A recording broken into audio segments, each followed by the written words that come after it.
Good morning, traders. Welcome back to another live stream. If you are new, my name is Zach. This is Real Deal Futures. Before we hop on to the charts and bring in special guest Mike from TradersPost, as always, make sure you read what's on the screen. Trading is very risky. Most traders do lose money. I'm not a financial advisor. I do not provide financial advice. Nothing I say or do is a suggestion or recommendation to do anything at all. Make sure you always do your own research, make your own trading decisions. Read CFTC Rule 4.41 on simulated trading, which is what you will see today, even in funded prop firm accounts. And the affiliate and partnership disclaimer that says I stand to make money from links and codes in my content like Top 1 Futures, Code RDF, Bookmap, Edgeful, and others. Let me bring up my charts. Good morning, chat. Good morning, good morning, good morning. How we doing today, guys? How we doing? I saw someone said, man doesn't even say hello. He just drops the links. I drop the links, then I say hello, Wolf. Good morning, Wolf. Good morning, everybody else. Jeremy, Cyrus, Dwayne, Glenn B, Black Ship, what's going on? Chaos, Paul, what's happening? Room Egg, everybody, all the OGs in here. I'm sure we're going to get a whole bunch more in. Good morning. Now, let me go ahead and bring on special guest Mike from TradersPost. Good morning, Mike. How we doing, my man? What's up, Zach? How are you, man? Hey, and hey, everybody in the chat as well. Yeah, good, man. Good. Appreciate you hopping on. Thanks for being here. Absolutely, man. This is going to be an interesting open. I've been keeping an eye on the market since it opened last night. And man, what a move. I don't know if you were paying attention to that overnight swing, but interesting and telling for sure. I think we finally found some support though, huh? Yeah, man. It was definitely looking dicey coming through Friday. We started to talk about it right before you hopped on. Some of that movement on metals, just absolute insanity. But yeah, as far as the U.S. indices here, looking across the board at YM, NQ, and ES, we had that big move to the downside. Looking at these on the daily, I'll actually throw it on my chart. We kind of got that wick to the downside forming, and YM looking the most bullish out of all of them. I think it's the only one. It was green. It's flat right now as far as percent change. But yeah, looking at a daily zoomed out, we're not falling out just yet. We're not completely rolling over just yet. NQ, kind of a similar movement where we got that big wick to the downside and now back right near that opening price. Similar on ES as well. So yeah, I'm curious. I think for me this week, part of what I try to always review and kind of think about what I need to do, what I need to get better at. I could stay patient. I just don't want to get enticed into movement. I'll be patient and I'll be ready. But I know when the market starts moving fast, real fast, it can entice traders, including myself, to want to jump in. We go, FOMO, right? Oh my gosh, look how much opportunity. If I just bought or sold here, look at how much I would have made. And that's kind of I find a trap to fall into. So that's not a setup. That's FOMO for sure. Exactly. No setup there. But so you're from or are you the founder or CEO or COO of TradersPost? Late co-founder. John was originally, my partner John was originally looking for a co-founder around the end of 2021 and had talked to some friends, and we met through a mutual friend of mine who I went to high school with and went to college with. Awesome. And he introduced us. He said, hey, you got to check out what John's making here. At first, I wasn't quite sure what it really solved for. And then John and I talked a lot more, and I realized very quickly this is an unbelievably powerful solution for people looking to automate their strategies on TradingView. And as time has gone on, John and I have built this to also support the prop firm community by being a very robust trade copier as well. So it's both an automated platform that helps people automate strategies and indicators on TradingView, but it's also it works for TrendSpider as well, or even custom environments. We've seen people do some really creative things with how they send signals to us to execute with their broker. And it takes out that additional work a developer has to do to set up the API with the broker of their choice, because we already work with all the major ones, right? Including Robinhood and Interactive Brokers and Tasty Trade, some of the biggest names out there. But the prop firm community, they want to be able to copy trade across multiple accounts, and we do that really, really well as well. Yeah, no, it's awesome, man. It's awesome to hear about. For those of you guys that don't know, that hopped on late, I see a bunch of people hopping on saying good morning. Mike is not just another trader. He is the man behind one of a really big, it almost feels like a suite of tools, because like you said, you could do so much different things with it, or there's a lot of different use cases for what you guys do over there. I'm throwing the link in chat to check out TradersPost. But can I pull up your screen? I mean, I know we only got a couple minutes to the open. You were just about to showcase something that you guys are building, working on right now. And Yep. again, Mike from TradersPost, for those of you guys that want to check it out, link is in the chat. But go ahead, man. Absolutely. So you made a good point there. It is a suite of tools. There's a lot of different ways to connect accounts on TradersPost, lots of different strategies you can set up. I have stock strategies on here, futures, I have a crypto strategy. We support options as well. So people come to us to automate their executions in a multitude of ways. Sometimes they may want to just have like the SPY chart up on their trading view screen and have us automatically select the options contract for them to go, into a long on a call or into a long on a put, or vice versa. And so the support we have is really so diverse that really it depends on how creative you want to get with your executions. And some people have multiple asset classes they'll trade on here. They've got some stock automation on here. They've got some options automation. They'll dabble in futures, maybe do some prop firm trading. And for me personally, though, I do a lot of futures trading. So I've got all my prop firm accounts connected here.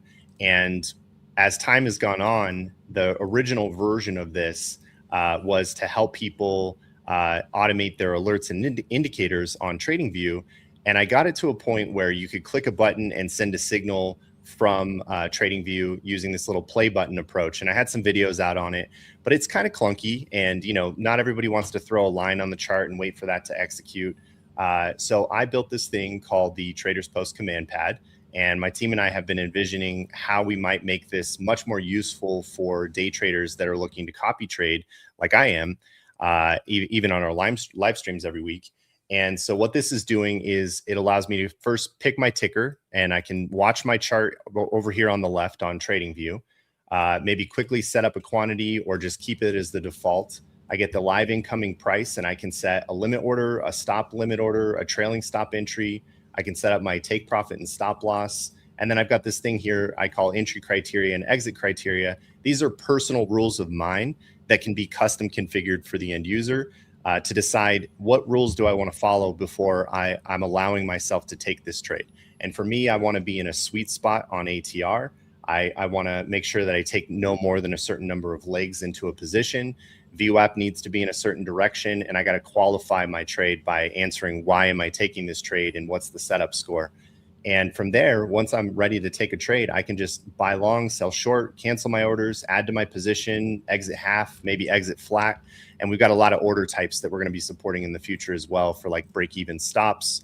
But even right now, when I get into a position and it starts to move into my favor, you'll watch me, I'll very quickly change that to a trailing stop right at break even. So that's how I'm pretty much managing my positions now. And none of that was possible. I mean, it's possible, but it was really kind of hard to assemble those trades. So what the command pad has done is given us the ability to very quickly get in and out of positions and manage risk on the fly. Very cool, man. Very cool. Appreciate the run through.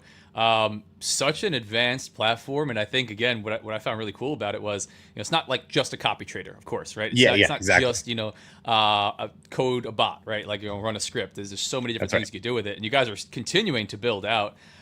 Really cool. I love the new the new trading pad. What do you call this over on the side? The command pad. Yeah. Command pad. Yeah, I love the command pad. I like the retro feel of it, but it looks really, really clean. Something you can work with. And the ability to copy trade across a bunch of props, pretty dang sweet. You guys finding, and I know this is where the community's head always goes as we're starting to open up here. Hey, let's go back to the markets. Launch from the open here.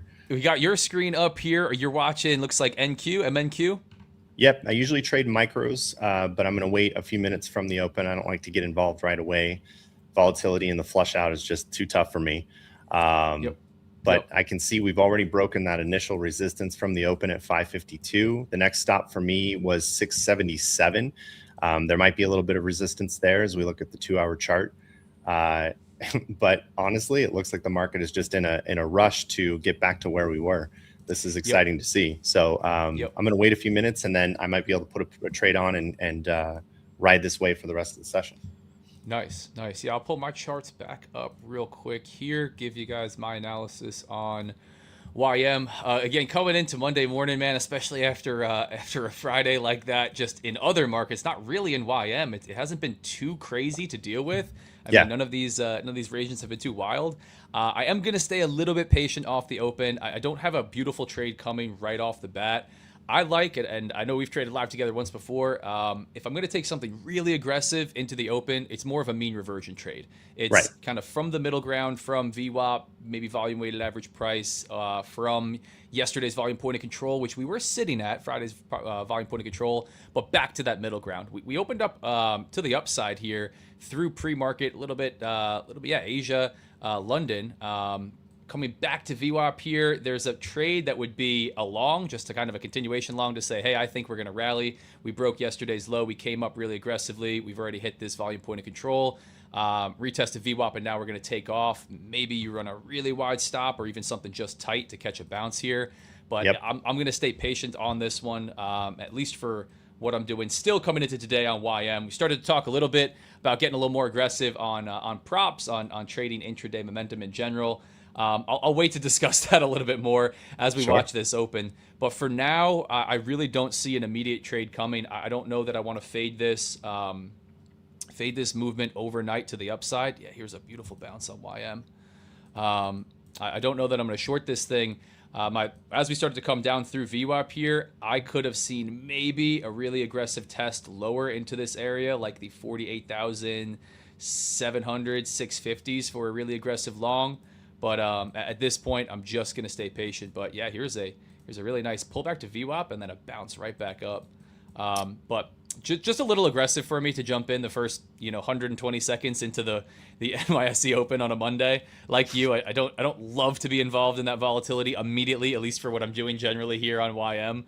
So I also like to wait at least a couple minutes. I find my hit rate, I'll finish with this one. I find my hit rate drops significantly the closer I get to the open. The first 5 minutes, Same. if I go through all of my trades objectively, say, hey, look at the winners and the losers. The trades that I open at 9:33 a.m. Eastern are significantly lower on the win rate side than anything Agreed. opened, after like the first 15 minutes, even, for example.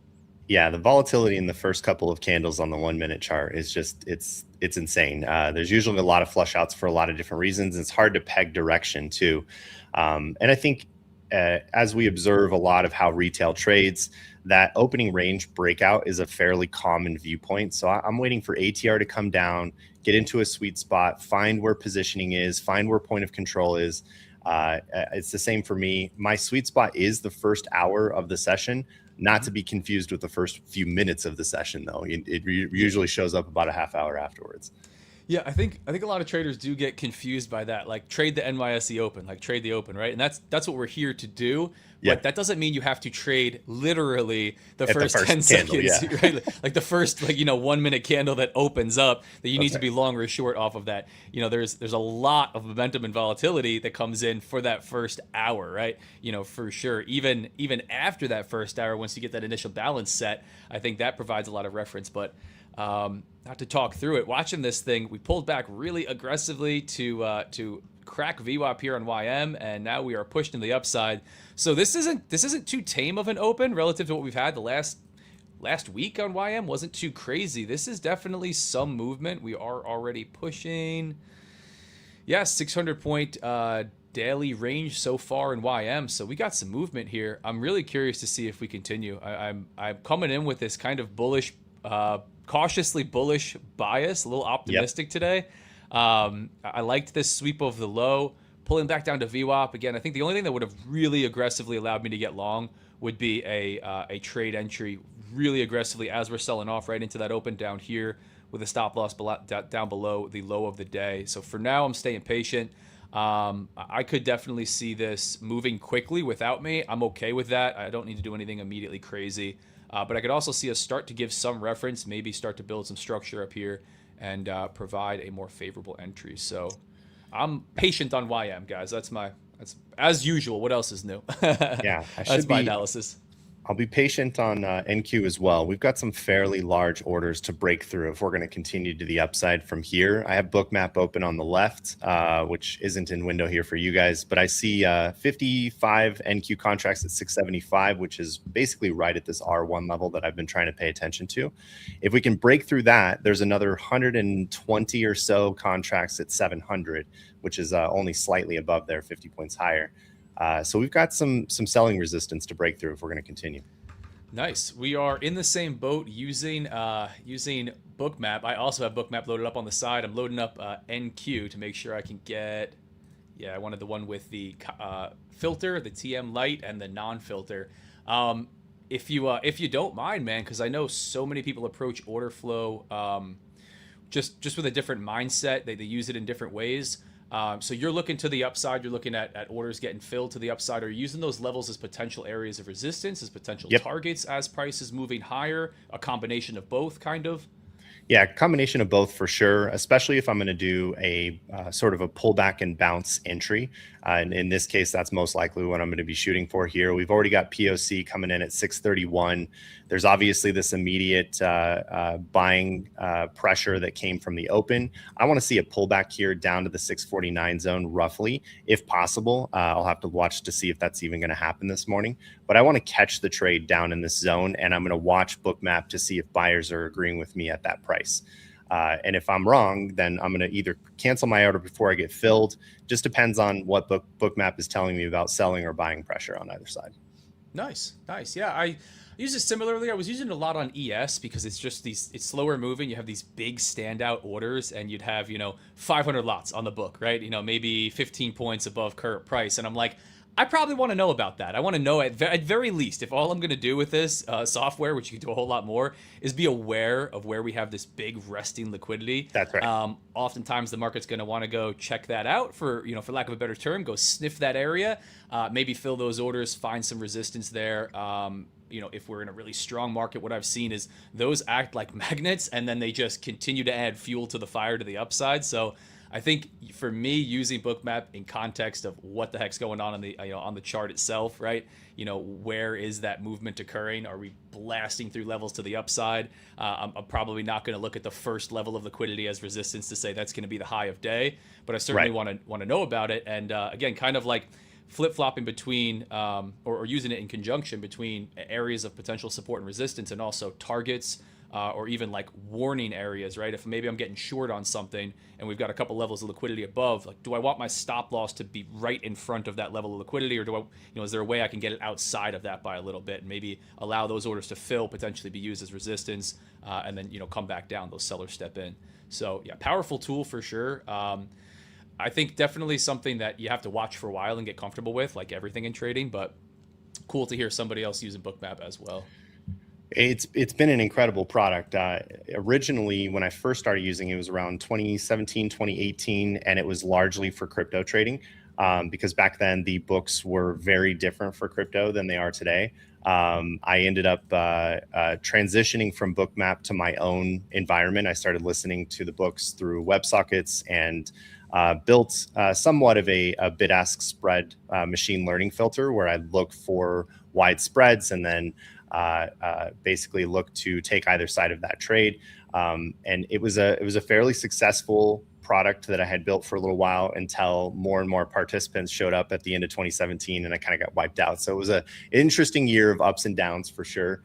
And it was fairly predictive to read the books until it wasn't. But at least for watching futures, which is of course one of the most liquid markets in the world, that resting liquidity is a very telling thing. And I found Bookmap to be very, very useful for NQ specifically.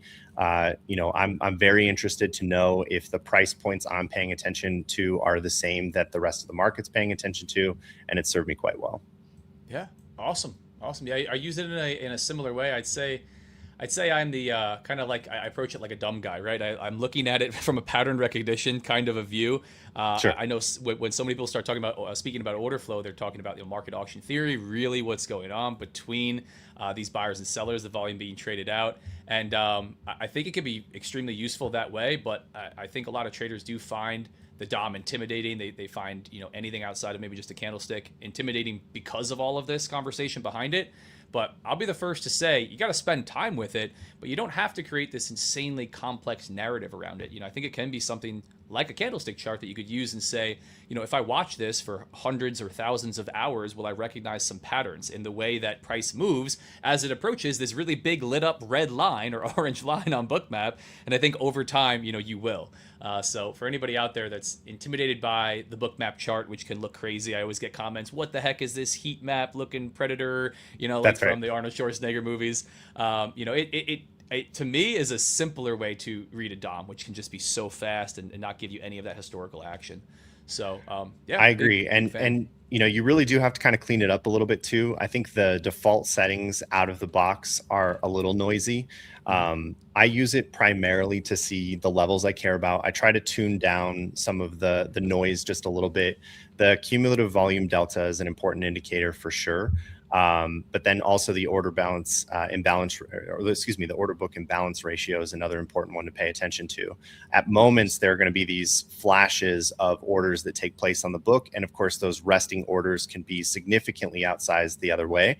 And that's a very, very good indicator for where we might be seeing a potential reversal or some support show up on the charts. At the moment, those resting orders that were originally there at roughly the 675 and 700 level, those have dissipated, sellers retreated, and now they're hanging out at 750. So that's a good sign for some continuation to the upside. Nice. So you are looking long on this one with a limit order. Awesome, man. Is that usually how you're getting into the market, setting a limit order as price is doing what you needed to do to trigger an entry? Yeah, this is still a lot of, I've kind of missed this move here just a little bit. Didn't come back as far as I would have liked. So I'm still going to wait for a little bit more of a pullback. I am going to go ahead and cancel this order off because I don't think it's going to come back this far anymore. So it looks like what was previously resistance at 675 is now going to become support. So I'm going to wait for this to pull back a little bit more and see if I can get involved. Nice, nice, nice. Yeah, watching YM, man, it was a quick tap of VWAP and then blasting off. More than just a tap. We did trade below it by quite a bit here, but we're about 400 points off this low.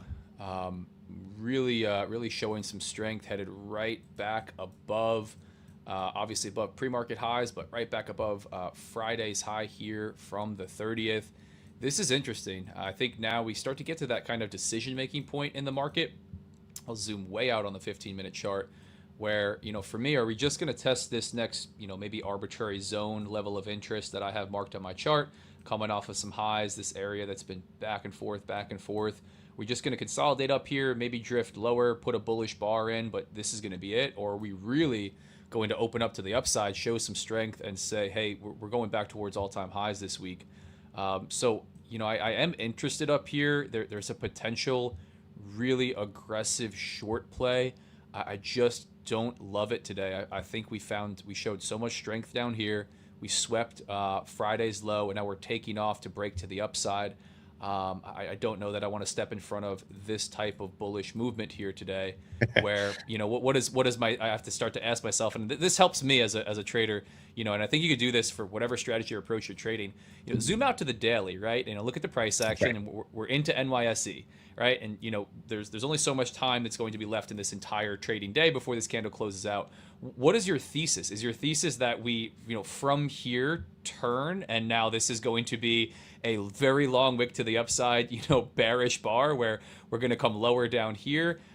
Maybe it's that we push a little bit higher here, settle, and we have a really nice, clean, big bullish bar in a pretty decent range. So trying to think in those terms and say, hey, am I shorting a nice long way to the downside bullish bar, blasting off the open, testing VWAP after a bullish, Asia London session? Sometimes I got to question like what side of the market I'm looking to get on. So I could also see a potential long if we get some kind of pullback on this thing, but I don't know the YM gives it to me. I'm curious up here around this level where I have this zone marked that we're trading right into right now. But this is not something that I would just immediately take a short off of really at all. And I don't know if I'm going to look short on this at all today, guys. Long play And again. I would have YM's loved to. been, Go it's got ahead. kind of an interesting price structure there too. There's lots of resistance there that obviously supports your idea of a short. I was taking a look at it on my chart too on the 2-hour and daily, and I do the same thing as well. I always start from the top down. People ask me like why I trade on the 2-minute chart. I don't actually trade on the 2-minute chart. I'm trading the 2-hour chart, and I use the 2-minute for precision of entry. But the story is told on the higher time frames, unquestionably. And Yep. YM has an interesting story here. What's that resistance there at 49,500? Yeah, that's what I got looking over left. Just a couple of volume point of controls. This I'd say is a little bit more into the kind of middle of this larger back and forth range that we put in here to the beginning of the year. But area of high volume, looking at visible range volume profile, a couple of overlapping volume points of controls. Pretty dated back here and didn't come as much into play as we pushed higher. But I would say a wide zone if I had to look at it. Yeah, around the mid 500s, 49,500s, down towards the 450s. And I know that's a 100-point range, but if we push higher, that's the next area that I think we could move to quickly. If we're going to come back down, maybe test some of these pre-market highs back into this volume point of control, I think this is an area that we could find resistance. But again, I'd be fading this bullish movement, which I really don't like to do. Off the open, really aggressively, I don't mind that mean reversion play. Kind of like what we did today, right? Where we sold off really aggressively, like we could hop on a lower time frame. We zoom out so I get VWAP back in the right area here on Project X. We opened up really aggressively to the downside. Here's our 930 open, 200 points. And then immediately what did we do? Come right back through. So Right. I'm aware of this type of movement, which is just that crazy volatility that comes in. And sometimes I look to leverage that if I have an area being hit, an area of interest, and maybe I'm with the trend. Right off of VWAP today was just a little bit too aggressive at 9:31 a.m. for me. So now at this point, I'm interested up here. I'll see how this comes into play. If we pushed really aggressively higher, I would be looking towards the 500s, 49,500s. But this really is just not presenting me a good trading opportunity to trade long on this without some kind of a pullback. So patience. That's where Patience I'm at is again where today. it's at. That's right. Wait for the right setup. Yep.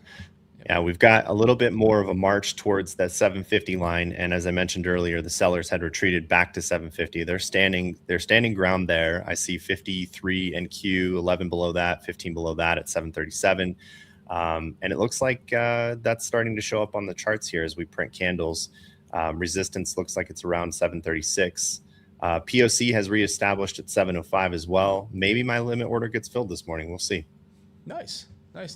Yeah, I think trying to find a way in long on a market like this is definitely not a bad play. It can be tough to do.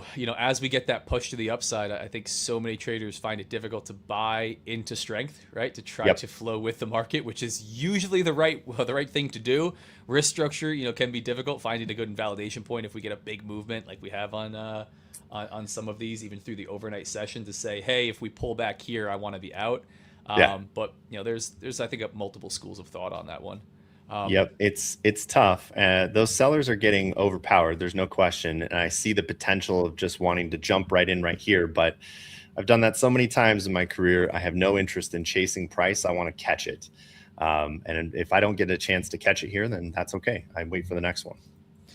I like that. I like that analogy, that way of speaking about it, because I try to do the same, at least with YM. I'm definitely not chasing price. I'm often catching it at an area, looking for the fading the short-term trend in favor of the long-term trend. That's not my term. I know a lot of traders have written that quote out in books, but I love that thought, right? There's multiple trends, right? Well, maybe that moderate to higher time frame trend and what we're anticipating to happen for the market. Can we fade that trend, that short-term trend, in favor of that nice long-term trend? And that's usually finding a way to buy a pullback, maybe buying aggressively as price is coming down on a low time frame into a support area of interest, order block, whatever we want to, call a level on our chart for whatever tools that we're using. But I really like to think in those terms rather than just chasing it as it's moving in the direction, that you're looking for that. it just can be a tough one as you get a quick pullback, get wicked out, and then of course price moves in in favor of your trade. That's right. A few things more frustrating than that, I'd say, in trading.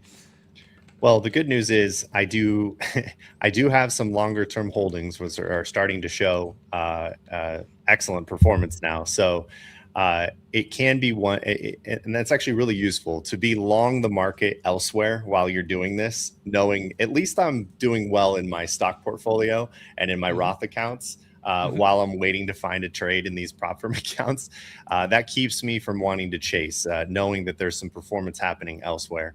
Because it just does. It's not a great trade. The chasing approach just doesn't work for me, and it will never work for me.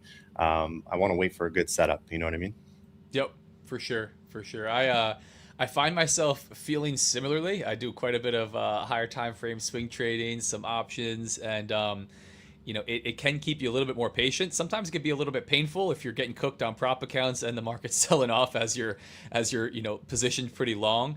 But on a day where we do start to push to the upside, right? If I haven't found a way in long, I can certainly take some solace in that. I'm collecting on the back end, but yeah, it can be difficult on the U.S. indices for sure. There's these violent movements, often fast movements, and one of the more difficult things. I don't have as much trouble with it. I'm probably on the more patient than I need to be side nowadays, but that just comes from doing what works for me. One of the more difficult things is to not FOMO in, is to not just jump in as the markets are moving. We started to talk about that, early on. It's just a trap that I fell into so many times.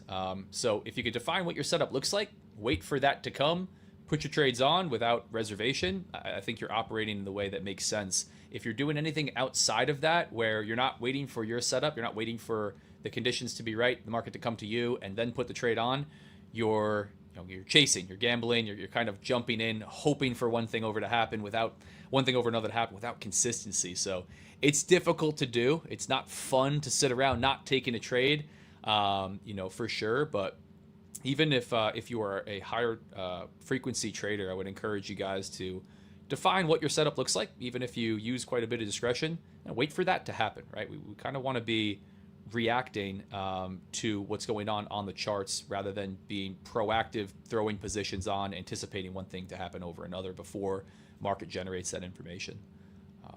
Kind of the way I try to think about it. Totally agree with that. I think now that this market has had its run up from the open, I'm not sure if I'm going to get my pullback. However, there is an opportunity for me to at least scalp some amount in this potential reversal here. I see sellers at 800, which appear to be maintaining this price, and I think there's some potential that I could scalp out about 20 points here.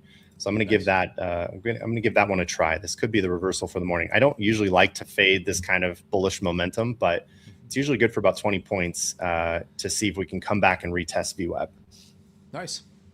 Yeah, I'm looking at YM starting to slow after that really big opening drive.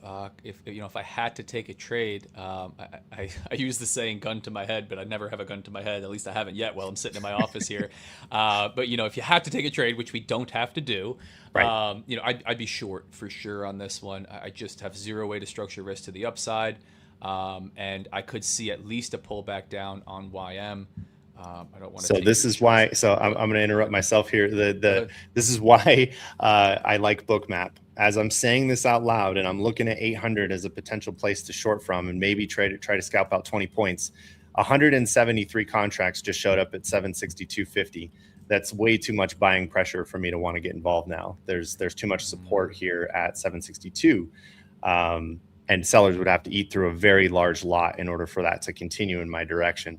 So there we go. I've canceled out of that idea, and now we'll have to wait for something else. Yep. Gotcha. You don't want to be. So that's part of kind of your thought process, right? You don't want to be short the market, anticipating a push through a big stack of buy orders on the book, right? Yep. If maybe if you have a target like in front of that, I don't mind that. Like if I'm front running a batch of orders. but I also don't intentionally love to say, hey, I'm going to get long or short the market, and in order for my take profit to be hit, we're going to have to blast through heavy stacks of orders Exactly. before we get there, right? Because Right. I'm kind of thinking of it in an opposite way. Sure, we might want to move towards those orders to fill them, but those can put up a fight, right? Those are buy or sell orders depending on what side we're trading and which way we're heading. That can act as resistance, right? Act as the opposite side stepping in. So, interesting way to play it, man. I give you credit for being able to read NQ bookmap that fast. I probably have to clean up some settings. I'm watching it right now. It's fast moving, man. It's quick on and off, and I think it's definitely easier than just a traditional DOM. But man, it does change rapidly for sure. It can, absolutely. Well, let's set a sell stop here. There might be a quick trade for me on this side. Those buyers disappeared and the sellers remained at 800. There might be a quick scalp here just to put on a trade and at least show that I've got a couple different order types I can play with here at TradersPost. And again, my point earlier was that order I just put on, the sell stop at 762, that propagated across all of my prop firm accounts. So you can see here, there's this signal that comes through, and I now have resting orders across multiple prop firms with multiple firms and a live futures account as well. So I'm trading both a combination of prop firms and a live futures account at the same time. And all that comes from the command pad over here. News Very at 10 cool. a.m. Yeah, don't we have a ISM coming in this morning? Yep, we do. We do. We've got. Let's take a look. Yeah, jumped right through that. ISM manufacturing PMI coming at 10 a.m. High impact, not as high of what I would classify as like a CPI, unemployment, FOMC, right? NFP Friday, but definitely something that can start to move the market. But yeah, for those that hopped on late, because I see we always get more and more stragglers on. Welcome to the show. We've got Mike from TradersPost, and he was breaking down the tool that he's developing, he's using right now, which is allowing him to copy trade, like he said, across not only multiple prop accounts but multiple different prop firms, trading from a leader account here on TradingView, as well as a live account, which is pretty sweet to be able to do that. To ask you, are you able to, because I know I get some of these questions when we start to talk about trade copiers, are you able to essentially control from the back end or watch what's going on across some of these accounts? Or is it essentially it's copied across all of them, and then management is just handled from the leader account? Maybe you could take us through just a little bit more detail, because those are usually the questions I get there. Yep. So I can see all of my connected accounts here in one place from the strategy that I've set up for all of these accounts. I can also see the open order of any reference account, as we call it. And that reference account is basically me just choosing any leader account I want as the place to kind of see what's open at the moment. Of course, I can log into Tradeovate and I can see my orders there as well, or I can have that one reference account connected to TradingView and I can watch the open order here. The other thing that's nice about this platform is that I'm able to trade different sizes in different accounts. And I like to size my positions based on how much trailing drawdown I have in each prop firm account. So it's basically one micro contract for every $1,000 of drawdown I have available. If I have $3,000 in drawdown, then there's take profit. So that's 1 for 1 this morning. I was going to say, we started to come down on that one. You got filled on a sell stop and hit a take profit while we're talking. Sorry to take you away from the trade, but nice. We got a W so far for one Mike. Win for the day. But go ahead. Go ahead. And so, as you can see, that obviously got filled on all the accounts at the same time. All the orders were set up the same way. What's nice about this is it's a little bit different than group trading on Tradeovate, where you're not actually able to do take profit and stop losses. That particular entry across those 15 accounts was set up individually in terms of the entry, as well as the take profit and stop loss, but also positioning sizes can be dialed in on a per account basis. So there was a couple accounts there that took home a little bit more profit than others because they traded 2 contracts instead of 1. Very cool. Very cool. So you're able to manage the position size per account on the back end. You can see the orders that you're in multiple different ways, right? Actually just being logged into the platform itself. You can see the open orders on your guys' platform. So yeah, really, really cool tool. I think it's I think these types of third-party tools are really helpful for traders looking to scale, looking to trade from maybe one platform like TradingView even, that's not going to have some kind of native copier, because and you probably know this offhand, unless I'm mistaken, I don't think you can log in even if you just had a set of TradeOvate accounts to TradingView and then copy trade, right? I know I you think can. you're able to do group trading. I've never really experimented with it. I prefer to use my own tool, Yeah, obviously. yeah, yeah. No, But for sure, I know for group sure. trading is possible if you do one account from TradingView. You connect that one account to TradingView, and then it should send the signal to the other accounts. But I just find the process of managing the individual risk for each account on TradersPost and then trading them all at the same time that way works really, really well for me. Nice. Absolutely, man. Really cool to see that stuff from the back end. And then, like we were talking about earlier, again, just for those that hopped on, that want to check out, I don't do much by automating my trading or any of that, but they have plenty of resources for that. And again, what I have checked out on there is just really cool. And like you hopped on today, or displaying a completely new tool here, or this is, I think, in development that we're seeing on the right hand side. You guys are That's right. continually working on new things. So. I love to see new tools for traders, right? Software to be developed, and really just be in the favor of helping to create the least amount of resistance, right? If you're somebody that wants to copy trade a lot of prop accounts, that you want to copy trade maybe one live account with one, eval, or trade evals on the back end of some funded accounts. There's ways to do that now. And again, as platforms shift, different things go on within prop firms, having third-party tools that are not tied to all that to say, yep, I'm still going to be able to copy trade, from my preferred platform on TradingView, for example, to copy trade across different platforms is super helpful. So Yep, super and awesome. we support both TradeOvate and Project X. So if you're with a Top Step or with a firm that's still on Project X, we've got the ability for you to send those orders as well. And we do have some customers that are straddling both TradeOvate prop firm accounts and Project X accounts. It works all the same. The only difference is with Project X, there isn't the same kind of bracket support for entries, so it's harder to set your take profit and stop loss until you send it after the fact. And as I mentioned, we've got some pretty cool features here in terms of order types that you're able to send TradersPost for us to execute with the broker. TradeOvate has a lot of really cool order types, even like trailing stop entries, which is something I've kind of played around with. If I'm not sure where that pullback is going to take place, I'll sometimes set a trailing stop entry, and it just keeps chasing price by wherever ATR is, roughly 40 points at the moment. And as soon as it gets triggered, it gets in. So there's definitely a lot of different ways in which you can use TraderSpost to send those order types and sort of manage those positions. So it looks like we got a bounce right off of VWAP there. I got my short, but then didn't quickly turn around and take that entry there. The buyer, I don't know if you saw that flash candle that showed up, but anybody who was trying to get in there, they got filled immediately. Yeah, aggressive right there for sure. Yep. Man, nice take profit on that one before hanging out another couple minutes for sure. It is tough to fade that kind of bullish momentum for sure. Yeah. Man. I'm glad I set Watching it at 20 points. There's no way I would have been able to take 40 off the table. watching this bad boy on YM. I'll take a quick look. Yeah, this is an interesting one, guys. For me, we swept Friday's high. We did start to find some sellers, not quite in the middle of this area of interest that I had. We traded 60 points above that, back down to kind of this temporary volume point of control area of high volume that we're kind of hanging out at.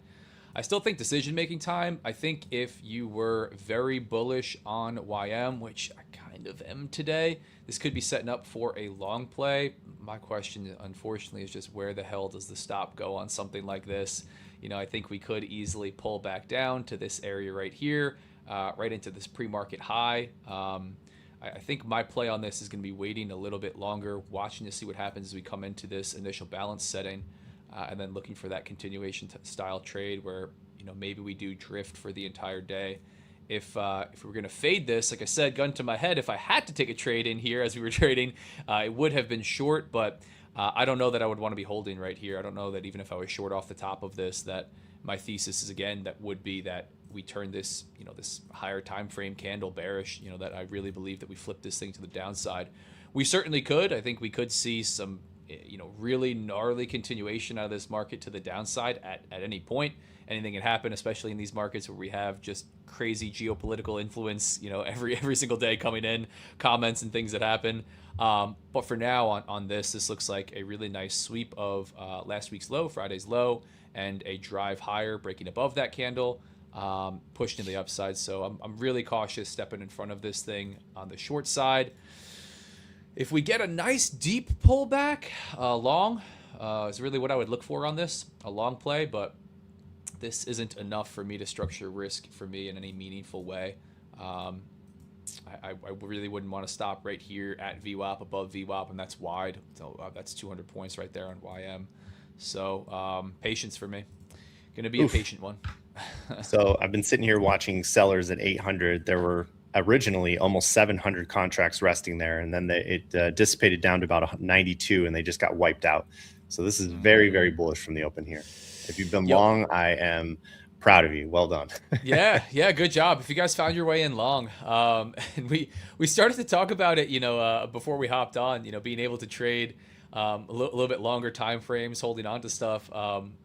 Even if you found something in pre-market after we cracked, last week's low on these and then started to push through VWAP, holding into the open, which I think could be a really dicey move, that would be a really nice play on something like this today.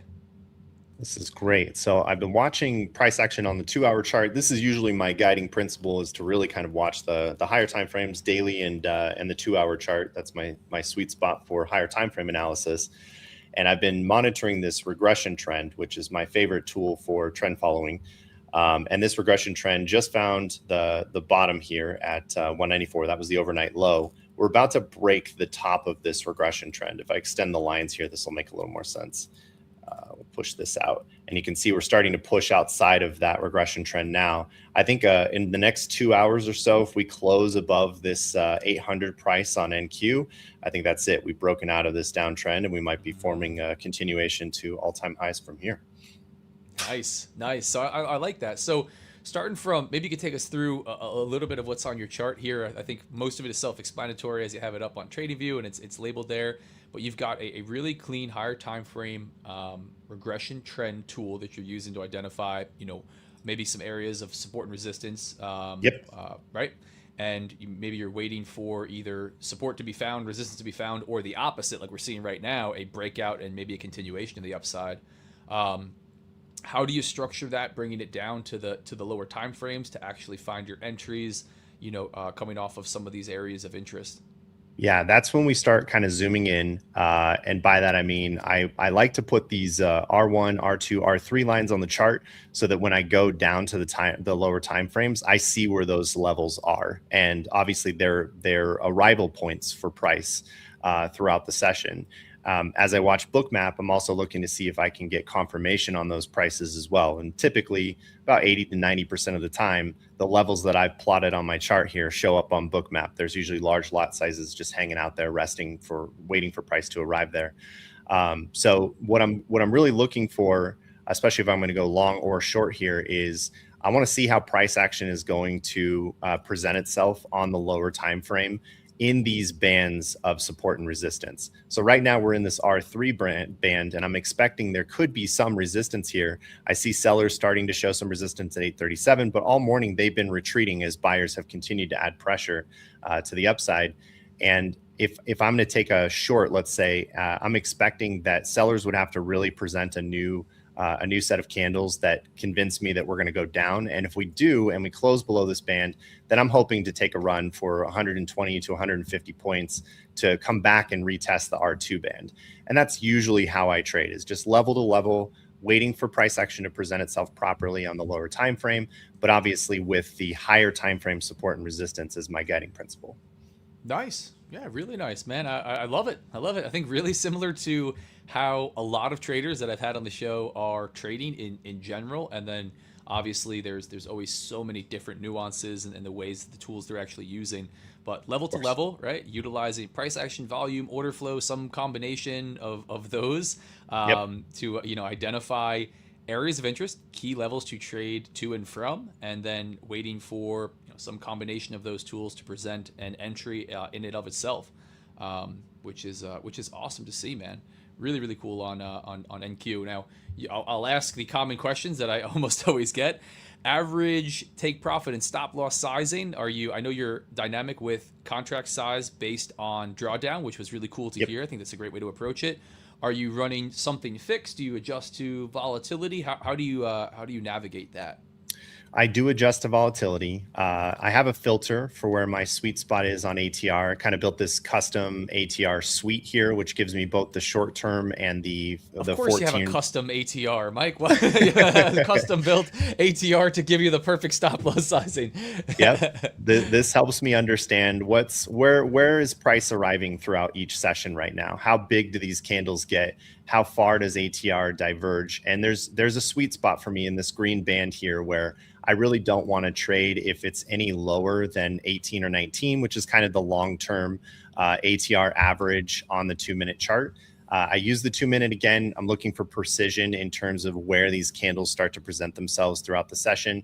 But I don't want to trade if it's too volatile, and I don't want to trade if it's not volatile enough. Sometimes when ATR gets down to like the 10, 11 point range, it's just choppy there. There's not a lot of trend showing up.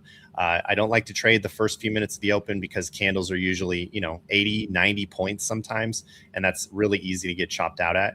So the sweet spot is, of course, where we are right now. The ATR 14 is coming in at 36.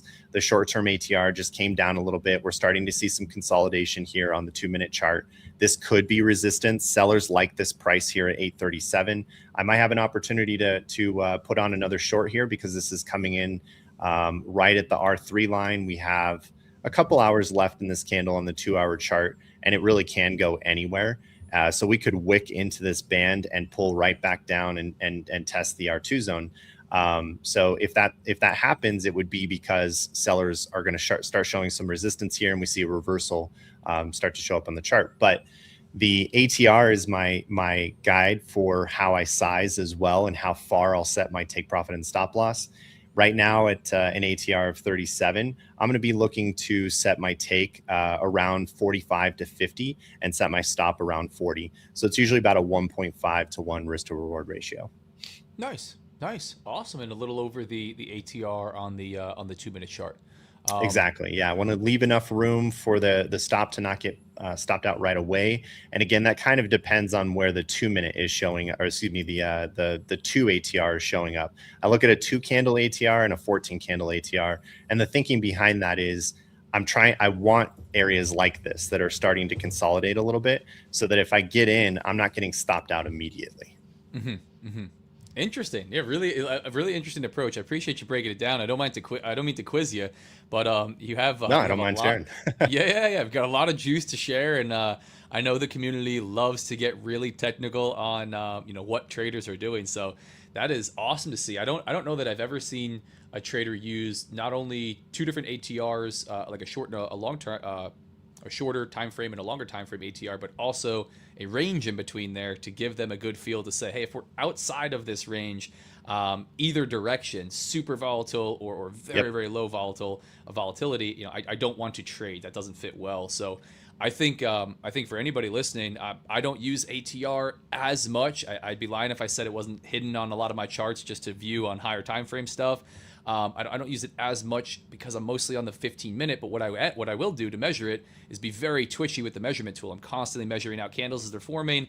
You even saw me doing it this morning, average daily ranges, session ranges, taking a look at what we have going on, because it is important to know what's going on. Are we putting in, 1,000-point daily candles on YM or 300-point daily candles? And then, what does today's volatility look like? Are we already pushing, like I said, not too timid of an open? We're already pushing to the upside here. We're putting an 800-point range in on the day so far on YM. How much more can I expect out of that market? If I'm going to look to take a position, do I need to widen out stops? Do I need to tighten up stops? Or again, is it just so damn slow moving like over the holidays I saw where I'm like, I don't know what I want to do in here at all. Maybe increase position size and get much tighter, but it would be, I think, somewhat unreasonable to start to expect a huge movement to happen just because I click the buy or sell button.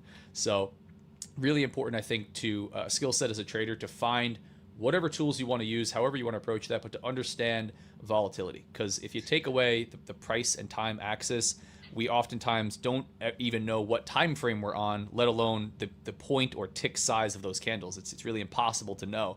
So you can come to the chart, put your normal, 1 mini on, and all of a sudden you're in an insane amount of profit or loss because you really didn't know what was going on the chart, how fast we were moving for that day. So I think it's one of the most important things to do. I learned that mistake early on. Not all candles are treated equally. We need to measure their volatility and avoid that volatility from time to time.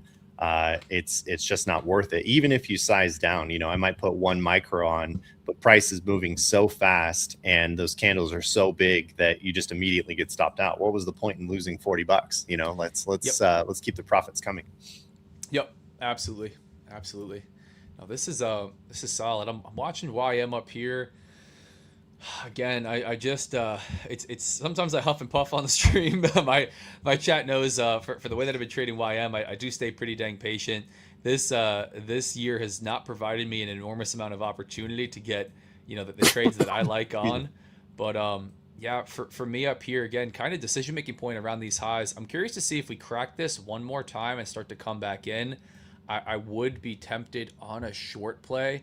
But man, I would be fading, highs of day, highs of session, 10, 15, we'd be pretty close to that initial balance high setting up here. But I'm tempted on a short play coming up here, guys. I see it. Yeah. I mean, you're in that resistance band here. And what I'm noticing on the daily chart with YM is several wicks that were around the 778 zone. And then we've been posting lower highs for several candles now, wicking down along this zone, but finding support at 58. So when you take trades, are you in for 50, 100 points? How small are your sizes here? Yeah, for me, it's typically a couple hundred points. That's what I'm looking for on YM. I'm zoomed out a little bit more than most on the 15-minute. Again, it's all relative, right? We can zoom in super tight on the 5-minute or out a whole bunch on a higher time frame. But I will run my trades a little bit longer. I'm waiting for really the market to do what I need it to do, put the trade on, and then hang on to it. Much wider stop loss and take profit than I think most will trade intraday on the U.S. indices. Just because I found that's what works pretty well for me. We started to talk about that a little bit before we hopped on, coming from swing trading, Forex, and really finding a lot of consistency there. I tend to find myself reverting back to a lot of those principles. That is, zoom out a little bit, wait for that trade to set up, put the trade on, hold the damn thing all day. There's a double-edged sword there as far as trade frequency goes and opportunities that we started to talk about. But it's I find myself coming back to, I'm watching this on Bookmap as well, where we came up into YM. Sorry to trail off here. Came up into YM, had quite a bit of orders at that 320 level right above price. We took those out. Yeah, I'm tempted on the short, guys. I think I'm either dead wrong here and we just completely blast off to the upside, or we start to find some resistance as we stall out. I'm just giving this a little bit more time. Maybe we crack another 10 points higher here. But well, I don't want to give you overconfidence on this, but I'm seeing a ton of sellers at 900 on NQ, and I think I might be trying to do a second fade here as well. So I might be joining you on this short. I know there's a lot of correlation between YM and NQ as well. Yeah, I'm gonna hop into this one. I don't know why I had adjusted my my risk settings. I'm gonna hop into this one. I'm short at 49,312. Again, this is aggressively fading this movement to the upside. I said I wanted to be cautious fading it, but here's my thought process on this one, just to take chat through it here. I think we either find resistance here as we start to stall out quickly. If I zoom way out on this 15-minute chart, we leave a visible range volume profile. I think we either find resistance here, trade back down towards this area of high volume, Friday's high, this 49,150s level, where we pull back a bit. We can still form a nice bullish day here. We can still have a nice bullish movement, but we get that pullback. Maybe we pull back before continuing into the afternoon if I even wanted to have a thesis against my trade where I could still make some money. Or we just completely blast off. Buyers say, absolutely no way. We're running this thing back to all-time highs today, or or at least 350, 400 points off of those all-time highs. So as far as a stop loss on this, I do want to give it a lot of room to breathe. I think I'm going to go right into this next area of interest here, um, just below the 500s, 49,500s. So that is going to be my trade for the time being, guys. Short from 49, 312. Stop at 49, 489. I'm gonna try to be like a checkers player, and once I've set that stop loss, leave it. Yeah, because out here would be great. That would be insanely wide, and I would need a really big movement out of the market. Um, in here, I would be invalidated, and that would be the end of it. So I'm gonna leave it right in here. 49,485. That's what I'm gonna go with for a stop on this. Got it. Well, those sellers at 900 just got flushed out, so Yep. the aggressive buying continues this morning. Yep. Still pushing here. I'm in a little bit of a drawdown for the first leg of this short. Nice. I'm going to let this thesis play out. The one rule I think I violated here is typically I like to wait for price to arrive to these major resistance zones at the higher time frame, but that original selling at 900 is what had me curious, and I wanted to test the waters. I might have to pay the price for testing this. We'll see. We shall see. In short on this one on NQ. Again, I like it. I think it's somewhat aggressive. Paid you nicely on the first round, right? Yep. Going for a short off of a clear area of interest. For me, I like stuff, and again, there's double-edged sword with all of this, right? Positioning myself with a really wide stop and being completely dead wrong on the day means I maybe only get one trade and I'm dead wrong and I'm red on the day. But I do like to try to do that on YM, where if I'm wrong, I'm completely dead wrong. It was a big movement in the direction against my position. I don't find it as much where I'm ticked out and then it continues back in my direction doing this, which maybe that's just a little bit of comfort that I try to take. But yeah, if we trade all the way through the 49,500s, it's just going to be the drive higher from the open, quick pullback, but not much at all. No retest of VWAP into the 10:30 a.m. time frame. So we shall see. 30 points. Okay, so I'm in by a second leg here. I'm actually a little more confident in this reversal than I was before. A lot of that is just because of the price action I'm seeing on Bookmap. I could still get flushed out for sure, but again, this is why I trade micros. I'm not putting a lot of risk on the table. If trades start moving in my direction, what I will often do, especially if there's a lot of movement in the direction of travel and there's a lot of room to the next level, is I'll cancel those open take profit orders and I'll just set a trailing stop and let it ride for as long as possible. And that's largely how I've managed risk reward across my accounts, is test the waters with a couple of micros and just add to those positions if I'm in a winner. Nice. That does increase my risk quite a bit, but every time I add another position, I'm very quickly moving my stop up so that I reduce that risk. Very cool. That's a powerful play if you can get comfortable doing that. Yeah. Awesome to hear. It can really create some big outsized wins. So will you? Because here's always the kind of the golden question everybody wants to ask. You drag stops down as you go, as you add in. Do you try to maintain that initial risk, or are you comfortable taking on a little bit more as you build a position as the market's moving in your favor? The initial risk will get canceled out, and then everything gets combined together into a single risk. So now I've readjusted, and I do the math on the fly so that I'm never risking more than $300 to $400 on one trade. Okay. Awesome. Even if I'm sized up, in 6, 8, 9 contracts, doesn't matter. You're going to go tighter on stop and just maintain that risk, keep risk controlled. Yeah, super powerful move. I liked to do it a lot in the past on ES, trying to trade more continuation, more breakout style, or pullback and then a continuation. You can get in small, and if you're wrong small. And then as the trade moves in your favor, you can really create this beautiful outsized win if you're able to have that resilience to hold on to it. Of course, as I always talk about, double-edged sword with this, where if you are going to control risk and you're tightening up on that stop loss, you aren't giving that trade a whole lot of room to breathe. Obviously, it becomes a different thesis, right? It's moving in your direction. You're adding in for that more immediate continuation.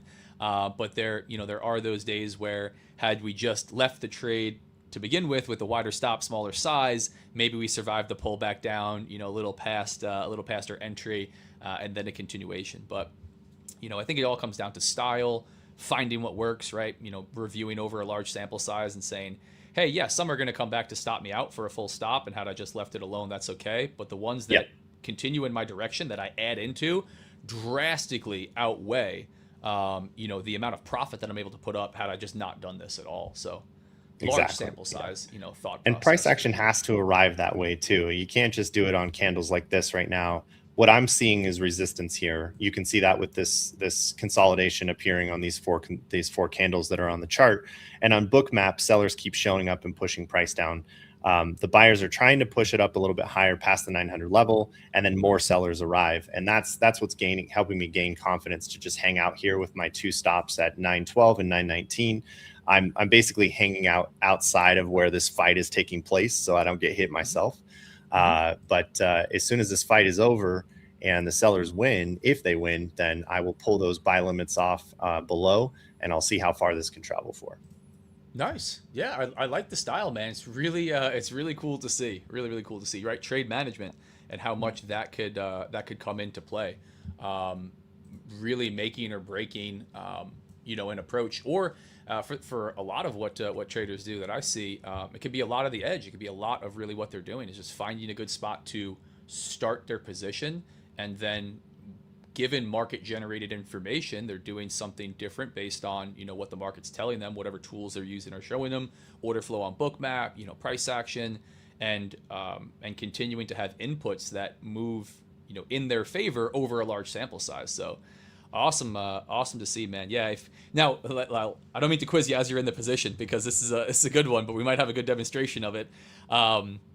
If you take those limits off, you start to trail down. Will you just trail indefinitely and allow this thing maybe to start to move in your favor for a large portion? Will you take it off at some potential support zone or something happening on Bookmap? How do you handle something that really starts to move in your favor?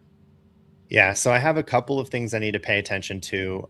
There is an anchored VWAP line right here at 869 that I want to see if that appears to be a support level for buyers. I don't see it yet on the books at 869. There are, of course, lots of buyers at around this price right now, which is clearly a resistance line. And if they continue, I'm just going to let my stops get taken out. I'm not going to mess with it. But if we break below this candle and we break below the 869 level, then yeah, I'm going to clear those limits out, and I'm going to start drawing a new regression trend to see if this is a reversal for the session to come back and test VWAP. We're far enough away from VWAP at this point that I do think the full travel 130 points is possible. On the way down, though, I want to see what's happening on the books and how buyers are going to respond to these price points on the way down, because that could force me to exit my position early. Gotcha. Awesome, man. You got a nice rejection going there with what looks like some sellers stepping in to try to flush this thing lower. So we got that on YM. I'm floating right around entry right now, guys. Literally at my entry. So we'll see how these play out. But yeah, man, awesome explanation. Yeah, back at entry myself here. Yeah. A little bit in profit. We'll see how far this goes. I have a button here ready on my command pad to just hit this exit flat button. And what that will do is it'll send a signal to TradersPost to cancel the open orders and then set that 30-point trailing stop. Let me actually go ahead and send this now. And there it is. So that canceled the takes. Let's see if I can get some travel out of this trade now. Very cool. So that sets cancels all of the take profit, and then at the same time sets a trailing stop loss in place across all the accounts. Yep. Very cool, man. Yeah, I haven't seen something that cancels at the same time as sets a automated trade management in place, so that's cool. That's cool as well.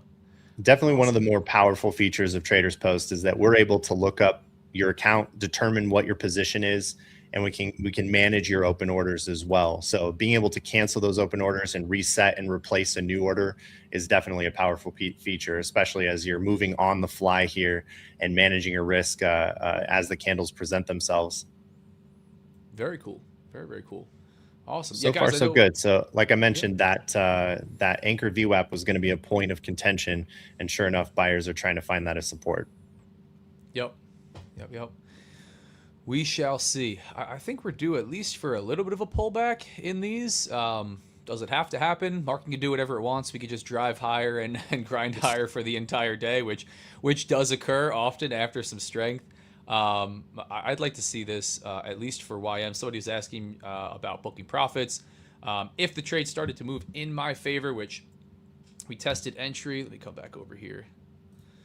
Tested entry, and we're kind of just hanging out near it. If we started to push to the downside, I'd be interested around this 49,150s to start to see what happens down here, down around this 15-minute consolidation, these lows. That's 150, 160 points in my favor. If we really started to get some movement, I would have to watch what happens as we come lower. But I think even just a retest of VWAP on something like this could present a really beautiful trade, which we often see, right? As we're pushed to the upside, what does price often like to do? Not move in a straight line. Come down here, take everybody out that got long for the session, come back down to this beautiful temporary volume point of control, VWAP, area of high volume from Friday's volume point of control. So kind of a key level down here, wide area. I could see that for a potential take profit if this started to move in my favor. So far, not getting the immediate reaction that I would have liked. Buyers looking to try to bring this thing higher. Oh, bummer. So, yeah, YM's not doing the same, is it? Yeah, still driving higher. So, yeah, to answer that, though, I'd be looking down around the 49,150s. I'd want to see what happens down here for right at that potential POC. take profit. Yeah, right in here. And then a more extended take profit would be a move to the downside down around the 49,000 evens. No fixed take profit for me. Just a preference. I really don't like to run them. I'm discretionary with closes. In drawdown or as the trade's moving against me, I try not to do too much. If I get an entry where a trade is moving in my favor really quickly, I'm always going back and forth and debating and reviewing my data on what the best move is, stop loss to break even, when to go, how quickly, time-based, point-based, and it's never a clear-cut answer, but I've gone too far both ways where I've started to go no stop loss to break even ever and just let the thing run for hours and then sometimes come back on me. That has begged the question if I should tighten up a little bit on that. So I will, like, I think an example in this trade, if I was going to use this one, like, let's say we came down to this area that I'm viewing from a higher time frame could be a potential resistance, right? We retested this multiple times on the way to the upside. Maybe we just come down, crack these 15-minute bar lows, find buyers here and push up. I'd have to ask myself, was it a good idea to hold all the way down to this level if I didn't go stop loss to break even, didn't book profit, and then came all the way back through? So I think at a level like this, I would look to go stop loss to break even if I was going to hold for a potential, further move down. So I think that's how I'm getting a little bit more dynamic with it. This is going to be an interesting one. My trailing stop is right on the slide. It looks like I might get stopped out a little early here. Yeah, there it is. I switched the screen just in time.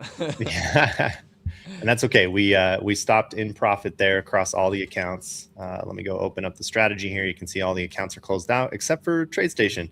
So TradeStation's been interesting. I'm testing out their simulated engine compared to Trade-Evate, and I often find that my orders are just very different than the Trade-Evate environment. But all the Trade-Evate accounts did exit, including the live account, in profit. Made a little money on that trade. Let's see how we're doing for the day. Nice. Yeah, I feel good about being out of that trade. It's really hard to go short in a very bullish environment here above VWAP. So the next trade I would probably wait for and be very patient for is a retest of session VWAP. Want to see a nice clean close above after we've tested the line, and I might go long again here for the rest of the session, because usually by about 12, the rest of the session tends to get calmer and it trends for the rest of the day. Unless it's going to be one of those, very sideways, very choppy days like we had last week. Last week was tough. How did you do on Friday? A choppy overall, man. Super choppy overall. Yeah, I had some issues with not being able to get into the stream. I ended red like $390. Nothing too crazy, but the start to this year on YM for sure, right? Just different cycles that we go through has not been particularly easy to work with. I find a lot of movements happen through Asia, London, or right into that kind of session changeover and then open. I found New York session to present some good opportunities, but to just be very fast, quick moving to work with. But yeah, man, not a super stellar start to the year. I would love to have better results, but that's part of how it goes for trading, right? We're always going to have to adapt to changing market conditions. to have better or worse just execution on ourselves, how we're executing our strategy. But had some wins coming into the end of last week. Ended green, finished out Friday red. Might be starting this one off with an L. YM is still pushed to the upside. Nothing too crazy just yet. Trading the 49,000s, 390s. Not giving me the nice rejection that I would like off of that. Pushing the highs of initial balance. We'll see if we can't get that beautiful failed auction, but I'm not too confident in this trade. But stick to my guns and leave it on, right? Because that's kind of just the approach that I have over time. Sometimes you got to let it play out, right? Yeah, right. I think if I track enough data, I always try to think in this large sample size. If I track enough data and have something to support and say, hey, if a trade doesn't move in my favor in the first 5 minutes, I should be closing it. Right? I'll start to do that. Yep. If I find that, hey, I should have a fixed take profit at a 1.25 to 1, R always, and that would present the best, P&L for me. I try to do that. I try to adapt to that data. For me, as trades move against me with this higher time frame type of view and thesis, I have a lot that come back. I have a lot that get, halfway, 3/4 of the way to the stop, even closer, because my validation point is the invalidation point, and they come back around. Does that happen today? Absolutely no idea. But I've done the opposite, where I've closed out of a lot of trades too quickly, booked small loss, and then of course watch the movement happen where it continues.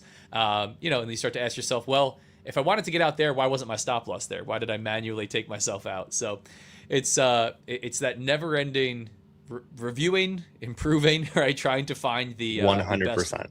The best way to continue to flow with the markets, which is a tall task, as all know. But yeah, and we know too, when it comes to trading, it's basically you versus you. The market can do all kinds of things, but that doesn't mean we're always on the right side of these trades. I know for me, as I monitor my performance over the long run, my last January was actually one of the tougher months for me. I still booked about almost a 60% win rate, but the profit factor wasn't there. I had a couple of really big down days. And then this last week, it was like I kind of picked up some pennies off the floor. Thursday was pretty good, but Friday was a daily loss limit day. I'm really hoping February ends up going a lot better. So far, about $61 across the accounts today on 2 trades. Great. We can book a little bit of profit, but we need the big wins. And I know for me, it's about survival until I can finally get well positioned into one of those great trend moves and hold that sucker for as long as possible. Yep. Yeah, that's the good analogy, and I've heard a lot more traders start to talk about that. For me, it's not always one big windfall trade, or not windfall, but one larger trade where we catch the big move. But as it is just back to back to back, market's agreeing with me. I'm executing well. I'm able to size appropriately and really just capitalize on that. But the tough part is surviving in between, and not doing anything stupid, for lack of a better way to put it, but not just continuing to trade, press your luck. The market's not agreeing with you. You're not executing well. Some combination of those things where you just continue to burn capital, and you're not able to be in the right mind space. You don't have mental capital. You don't have physical capital. In your accounts left for when the market does start agreeing with you. It is setting up for those big trend days where you're able to capture, in your case, a couple of those, maybe nice back to back. You trail for a long period of time. If we burn it all when we're market's just not doing what we needed to do, we never make it to that point. So that's exactly right. That's part of why I'm so careful about testing the waters with each trade and going really small originally, unless the thesis starts to play out. And like you mentioned earlier, I know my thesis is right if it starts to play out in the first 5 to 10 minutes of my first entry. If it doesn't, then this isn't the trade. And ultimately, this is a game of waiting for the market to do what you expect it to do. And when that happens, then you get aggressive, then you add, then you wait, and you hold on to that sucker for as long as possible. Because, I think the vast majority of us out there are really getting what the market has to offer. Our beta to the market, if you were to just look at the intraday returns, should be fairly high. It's really difficult to get uncorrelated returns even in an intraday environment. So we're just trying to capture the majority of what the session has to offer. And I know for me, like that's the objective, is what's the opening drive telling us? What's the narrative here? Are we posting above or below view app? And then once we've found confirmation there, the rest of the story pretty much plays out most of the time. And I want to be part of that story. No, it's an awesome way to put it, man. Awesome way to put it. Yeah. I've come more and more to think in terms to go back to that initial part, right?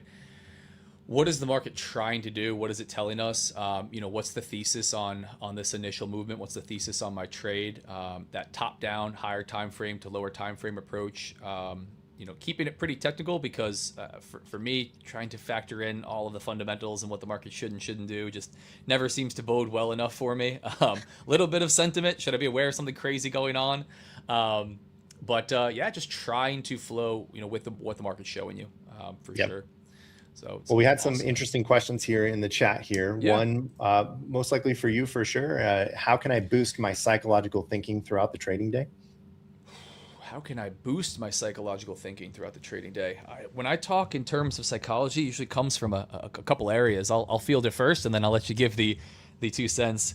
Sure. For me, it usually comes from a combination of confidence in whatever I'm doing on the charts, the approach, the system, and that comes from just time back testing, time trading with really low risk on the line, and then time trading, in general. It comes from an understanding of the markets and reading every trading psychology book you can get your hands on, understanding the game of probabilities that we're playing, right? If you are really holding in core belief this paradoxical view that I'm going to put money on the line like I did today, getting short, and now I'm sitting in drawdown. I'm confident that it's going to move in my direction. I'm confident that I'm going to make money over time, but also that I have absolutely no idea what's going to happen next. I have no idea what's going to happen on any one next individual market movement. I might know, with a pretty good degree of certainty that I'll have a 60% chance of one thing happening over another, but I don't know on this next iteration. If you really understand that and start to reflect on that, it boosts your psychology. And then outside of all of that, building some damn discipline in every other area of your life. This has been a big part of what has helped me succeed in many other areas of my life, has helped with a lot of my trading success, building discipline in your outside life. You don't have to run marathons and ultras and crazy stuff like I do. I think it can just be creating a good habit around your trading business, creating good habits around your trading business, right? Reviewing your trades, journaling, showing up to the charts an hour early with your nice cup of coffee, giving you time to review news coming up, getting to bed on time, eating a healthy diet. Like, this is the basic stuff, because I don't find many traders that are completely undisciplined in their outside life, and then when money's on the line, their psychology is great, their mindset's great, and they're able to operate in this really difficult environment. So is that how you do anything is how you do everything kind of concept? Yeah, man. Unfortunately, right? Kind of how you do everything is how you're going to do everything, especially trading, because at least for me, and maybe others don't agree, but at least for me, I've found maintaining discipline and sticking to what I'm planning and what I really need to do when money's on the line and it's flashing in front of our face is one of the hardest things to do. It's one of the most difficult arenas to operate in. So, if you're not going to be able to keep promises to yourself and these small little daily tasks in your outside life that hopefully are positive, what the heck makes you think you're going to be able to do it, when there's, thousands of dollars to be made or lost in a couple of minutes. So that combination, right? Confidence in yourself and your system and your approach, time in the market, actually doing the damn work, really building the understanding of this game of probabilities, the randomness of the market on the short term, the consistency on the long term, and then just general discipline. That trifecta, I think, can help you boost psychology, mindset, can really get you in the right headspace to operate effectively. Yeah, I totally agree there. I just did an interview with Justin, one of the directors of programming at Blue Sky, one of the prop firms that we're partnered with. And he also has the same saying. I switched to probably like 3 or 4 years ago. The big shift for me was moving from this idea of being a trader to being a risk manager. And the idea behind that concept is every time I put a trade on, it's not just my job to make a profit in this trade. It's my job to assess how much risk I have on the table, how big I got on the size, and how close my stop is, and have that exact dollar amount pegged for each trade, not just throwing in the trade and hoping for the best. It's about accepting that this most likely is going to be a loss. I know what my win rate is. It's 60-70% most of the time. So I have to accept that 40% of the time I'm going to have a loser, and I don't really care about the outcome. I'm already prepared for these stops to get triggered. That acceptance of the outcome, I think, is the hardest thing for people to get past, because one of the hardest feelings, the emotions we have to deal with is that loss aversion quality every single human being on the planet has. That loss aversion behavior shows up in all kinds of behavioral economic venues, not just trading, but it's most profound in trading. We have to accept the outcome, and that requires a lot of discipline just to overcome that sensation. But if you can, and you can accept the loss, and then finally get yourself positioned into a good trade 60% of the time, or 51% of the time, hopefully, even with the 1-to-1 risk ratio, that's the sweet spot. But accepting it is the hope. It's such a good point. I try to repeat structure and accept your risk, right? Because so many traders are not even structuring their risk, right? They don't have something consistent that's going to keep them in line per trade or per day. They don't even really know how much they stand to make or lose. But once you do that, right, just structuring it and setting it, that's not enough. You have to pre-plan and meditate on it on the front end. Not sit down and meditate, but really think, if I hit my daily loss limit, am I okay with that? Am I comfortable with that? That's going to happen with 100% degree certainty, right? You're going to take a losing trade. Nobody operates with 100% win rate. So are you accepting of that price that you're willing to pay to find out if that next trade works, the business expense, whatever you want, however you want to structure it? But really think about, once you decide what a good risk per trade, risk per day is relative to your max loss limit, to your risk tolerance, whatever it is. Once you get those numbers, then I think it's really important to say, okay, Monday comes, I put my trade on like I did today with $865 worth of risk. If I'm not 100% comfortable having that hit in the blink of an eye on a Trump tweet, or just the market slowly grinding towards it, adjust, reduce it, And so that piece, like you said, accepting it, huge piece, huge portion. Because if you do that, then you actually stand the chance to operate effectively, to make the right decision. If you're in with risk that you don't accept, you don't stand a chance to pull the right strings to begin with. So great point, and something I think that so many traders miss after calculating it, right? Going through win rate, risk to reward, your expectancy, or trying to look at your data and find the best amount that you should be risking, maybe an equity curve. Are you comfortable with that? And there's nothing wrong with saying no and sizing down until you are comfortable. That's right. That scaling is the next piece. So yeah, great point. And I think you'll see that show up in your stats too. As I look at this is a custom view that I built, of course, because everything I do is custom. But this chart helps me understand all of my trades across all the accounts, leveled and normalized on the same plot, right? So this helps me understand how all the trades are playing out from trade 1 all the way up to trade 250. In this case, I have one account that I'm 282 trades in now, and I'm hopefully trying to make my way to the profit zone, of course.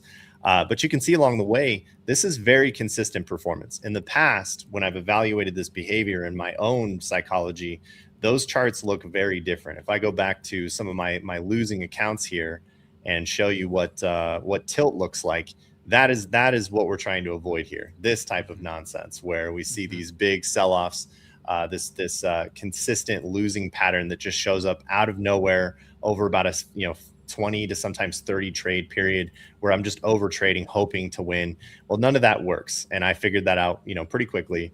Need to dial in that risk and accept that loss so that my charts look more like this, more consistent. Losses are consistent. Profits are much larger. When I go on a winning streak, you can see here that I'm sizing up, and I'm capable of holding those winners a little bit longer, and that's what helps the profit factor. So I think you think in this way too. It's law of large numbers. I don't care about this one loss here. I care about the next 100 trades, and over those 100 trades, I know there's going to be a lot of losers in there. 100%, absolutely 100%. It's another good point that you brought up, controlling that Achilles heel that we almost all face at a certain point, which is just the tilt, the knife down, and in accounts that I'm able to hold on to as well. And again, it's always easier said than done. And for anybody listening, I'm not the best. I don't have it all figured out. I suffer from the same. I've been in a decent run in the account that I'm on right now. This is 4 or 5 months into this Top 1 Futures pre-live account that I'm trading today. Nice. Part of being able to do that and taking almost a dozen payouts from it, I think I took 11 payouts from it. Part of being able to do that is controlling the downside, controlling the losing days, where I have my personal daily loss limit, right? My comfort zone. And once that trade is hit, because I'm accepting it on the front end, right, that I don't know what's going to happen next, and I'm allowing myself to say red for the day, done. You can continue on, and you can just not have that knife down. There's so many different ways to try to get that done, but man, I think it's really important to reflect on, can I have consistency even if I don't have a nice, beautiful upward sloping, equity curve, where even if I have a slow bleed, I can understand what's working well and what's not working well, and then adjust from there. If it's working well and then knife, or if it's not working well and then knife down where blow an account, it becomes so difficult to ever figure out and grab onto some consistency. And that blow up day, unfortunately, is always the just deciding factor to, okay, now we're done. We got to step back and take a look at what's going on here. Yeah, and I'm guilty of all of the worst sins, chasing trades, revenge trading. I get in a hole and I think I can dig back out. I think I somehow now have these superpowers where I can predict what the next set of candles are going to do. But once you hit that daily loss, that's it for me now. I actually dial this in at Tradeovate. I set user defined risk parameters, so I have my max profit for the day to meet the consistency rules. I dial that math in. But then I also have my own predefined daily loss limit. And when that triggers, that's it. There's no more trading for today. Move on, come back tomorrow. That's the key, man. That's the key. We got a little bit of a cheat code from some of the platforms. Project X, Tradeovate has them, where we have these lockout features. We have these features to set. I was born and raised without that in live accounts, and it's tough to pull yourself off. But man, if you're trading today in a Project X account and a Tradeovate account in any platform that has a user set loss limit, I would really encourage you, if you suffer at all from tilt or exceeding your risk that you actually want to take on, to use that. Set your ego aside. There's a whole nother piece, and this is a hard thing to grasp, but this is really important. Like, I've talked to so many traders. I've got thousands in the free community. It's all great. I have so many people that I interact with that continue to do well, blow up on tilt, and then go back. And my first thing is set the person's daily loss limit, set it to liquidate and lock you out, lock the risk settings, and consciously or subconsciously go back and don't use the tool, the guardrail, or the bumper on the on the bowling lane that would save them, and then repeat the same course of action. And it's really tough to sit down and reflect on that, but I would really encourage anybody that's trading right now, think about setting your ego aside and using anything you can that's in front of you. We're here to make money, right? We don't have to, we're all gonna be at different stages. You might not want to be using risk tools for forever, right? Maybe you want to trade a live account where it's just not available from your broker, whatever it is. But for now, use the stuff in front of you, because I think at very least, you're going to hit that daily loss limit. You're going to have a trash day. Market's not going to agree with you, whatever. It's going to lock you out, and you're going to go, man, I wish I could take another trade. I'm all pissed off. I hate this lock feature. Then you come back the next day. Your account's alive where it would have been dead, and then you trade towards a payout. You just trade, you continue on. And having that happen and play out, at least the way that it has for me, is such a big eye opener, such a game changer. And I think that stepping stool can be super powerful, where you just survive, you live to fight another day, where instead of having that day where it's just wiped out, that I've had more times than I can count. You have that trash day, you feel bad, you're upset, you wish you could keep trading. You come back and you've dug a little bit of a hole, but then you still have room to work, and you work yourself towards a payout, and you go, oh, wait a minute, if I could just control myself here and live, we might be able to fight towards that payout. That's right. Yeah, I like to think of it as the risk manager approach earlier. We're actually paid to use those tools. I built it into the command pad as well, where I can now set a lockout of any period of time. And once I hit confirm, all these buttons are now disabled. I got to wait for this thing. I can close the extension, open it, and it's still going to be locked out here. I can't get back in to trade. So using the tools is definitely important, but I like to think of it as I'm being paid to do that. I'm being paid to set my daily loss limit to my own criteria. I'm being paid to accept those losses and manage that risk each day. I'm being paid to click the lockout button. I'm being paid to avoid tilt and to make sure I slept well and exercised the day before, so that I showed up mentally prepared for the market today. That's the incentive to use those tools properly. Yep, 110%. It's a great way to think about it. I did have another question I wanted to answer earlier. Go ahead. Had asked if I use the VWAP, use the bands on VWAP as entries. I do not. Really, it's breaks of regression trend that I'm most interested in, or tests of VWAP on the actual VWAP price. The bands are less interesting to me. And then I saw another question about whether TradersPost was just for futures. It is not. It's for stocks, options, futures, and crypto. We have a lot of people who use it to automate their stock trading on the platform. That's actually almost like 60% of our entire customer base. Awesome. So you got a lot of people in the on the stock side of things making it work. And I think I heard you say you were using TradeLocker. That's a Forex and CFD primarily, or do they have futures as well that you're trading on there? I don't remember mentioning that name, but we do work with some firms that also were predominantly Forex before, but now have introduced futures. But we only work with the futures prop firms that use Tradeovate or Project X at the moment. Gotcha. Understood. Awesome, man. Awesome. Yeah, Dwayne says thanks for answering. Guys, I know you got a couple questions in here. There was some stuff on top one. I'll run through the chat after I get ready to let Mike go. This has been awesome, man. We're coming into the 11 a.m. time frame. We covered. Yeah, it slowed down significantly here. It looks like everybody just kind of disappeared. POC's at 871 on NQ, and it's just been this choppy consolidation area here.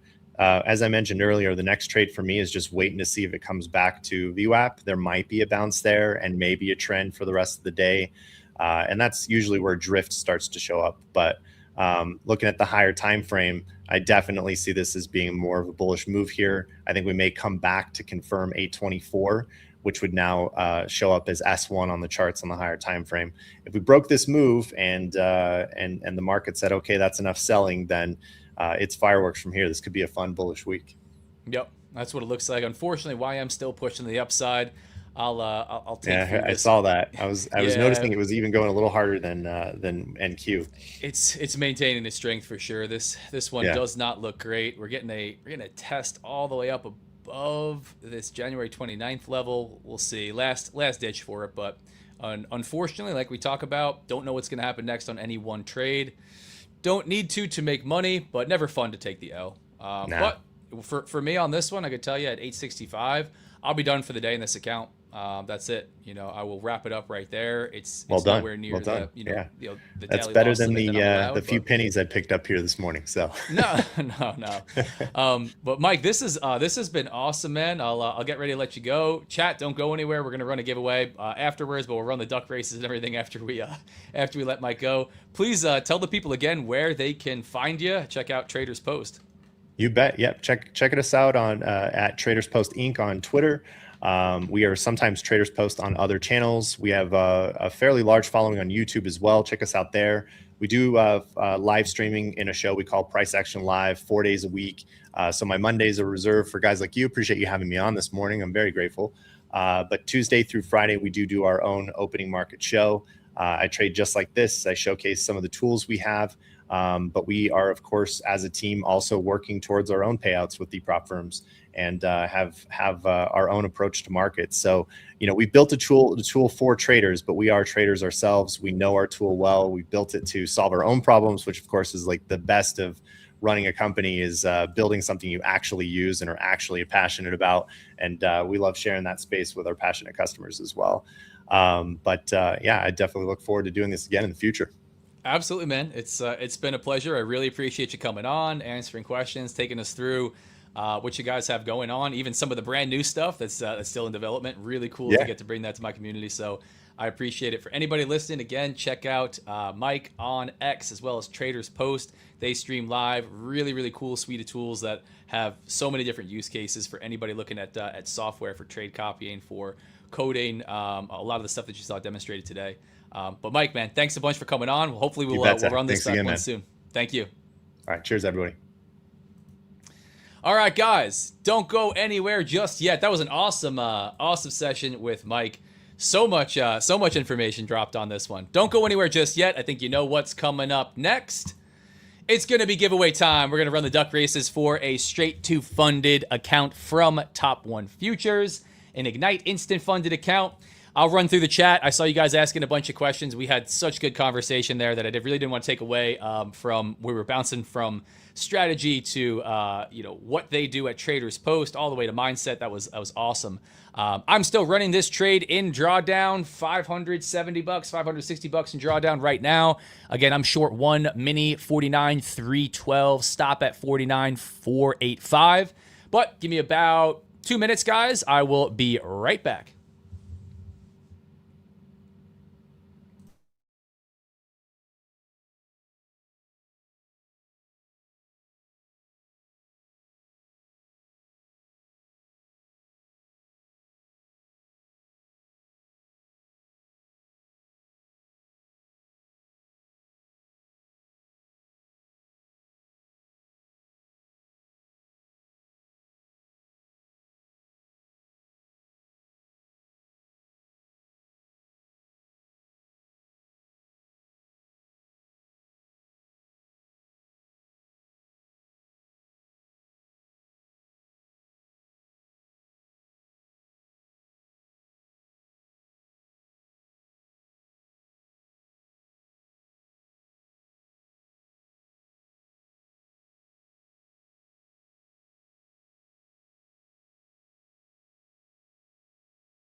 All right, traders, let's go ahead and get ready to run the giveaway. First and foremost, if you guys don't know, and I had a couple people ask on stream here today, we still have, yes, Dwayne, and those that asked, we still have 60% off of one of the accounts that I'm giving away today. The Top 1 Futures account, still 60% off. I don't know what they got going on. I think we got something new dropping today. We're going to talk about it probably by tomorrow morning or in Discord. But if you guys want to check out Top 1 Futures, one of the accounts that we're getting ready to give away today, link is in chat. Code RDF gets it done for you. 60% off your first or next account from Tradeovate. So even if you trade with them, because I keep getting this question, it says first. If you trade with them, you can still get a account at 60% off. But now, long overdue, or long awaited, I should say, we're going to get ready to run a giveaway. If you are not in the free Discord, go ahead and get logged in there right now, because you do have to be in the 100% free trading Discord for a chance to win. No purchase necessary. A form is going to drop in the Discord in as soon as I can get it opened up here. Come on, Google, work with me. As soon as I can get the form opened up, it's going to drop in the main Discord. I'll give you guys a couple minutes to get that one filled out. And we will run a duck race, which is really just a random number picker. Quick request for you guys, rule set for this. Please don't fill the form out more than one time. I keep it super duper open so everybody could fill it out without any kinds of requirements. If you guys continue to spam the forms, I have to make it harder and harder and everybody to jump through hoops. Please don't fill it out more than one time. I can see that you filled it out more than one time. You're going to get banned from the streams and from the prop firm that I'm giving away account from.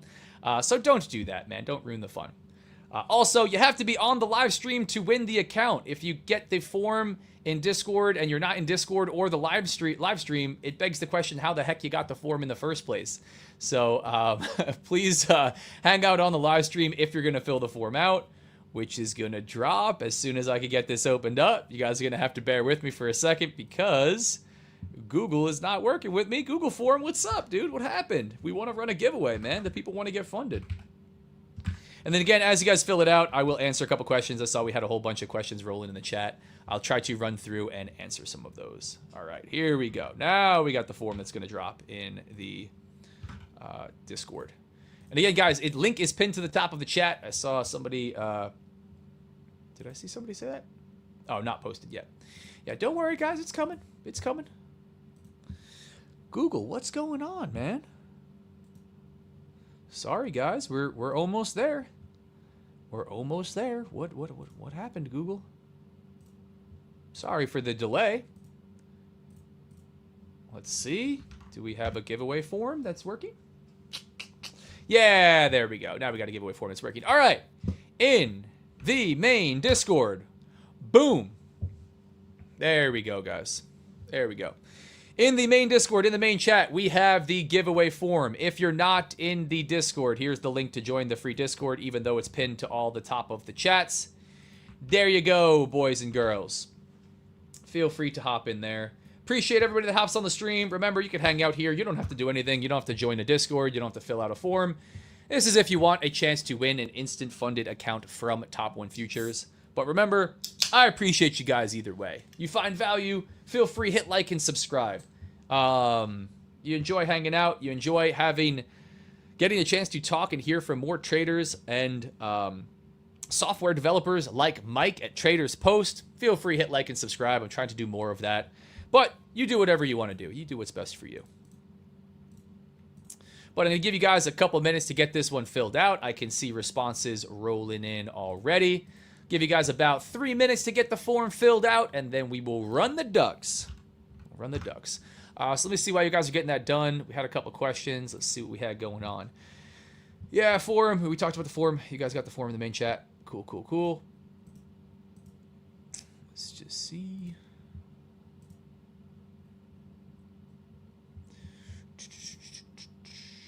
Responses rolling in. Cool. Yeah, link is in there, guys. I see the CME has just restricted a load of countries. Ooh, didn't see that, Dwayne. That's interesting. That is interesting to hear. Great stream. Appreciate you guys. Great psychology chat. Absolutely. Appreciate it, man. Mike's cool. Great stream this morning. Thanks, Kobe. Yeah, Mike is cool. Very, very knowledgeable. Link of the post. Yes. Giveaway. To the gentleman that asked about the giveaway 47 times, don't worry, guys. We run the giveaway almost every day. And if we don't run it, we don't run it. But you don't have to ask in the chat a million times for the giveaway. Random days, random times. Here, where's the banner? Straight to funded 50K account giveaways every week. Random days, random times. But if you spam the form, if you spam the chat with giveaways in all caps, then I will just have to mute you. Don't do that. Yeah, Dwayne, code RDF is still working for 60%. Absolutely. How many accounts can we buy using code RDF? The first or next, you can get 60% off. First or next account, you can get 60% off. Market going burr. That's crazy. All right. I see a bunch of responses rolling in. We are ready to roll, Chatty McChat. Appreciate everybody that got a form filled out. Let me go ahead and get you guys over. No more responses. We are done accepting responses. Let's get the ducks ready to roll.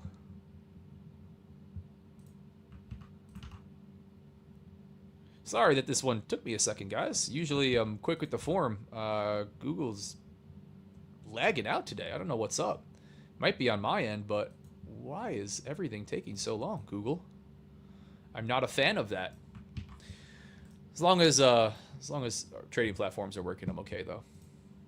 All right, we got 2 minutes on the clock for a duck race.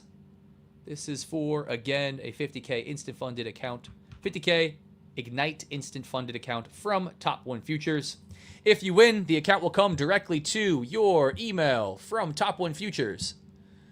Boom. Make sure you guys can see this. We are good to go. Good luck, everybody. Let's run it.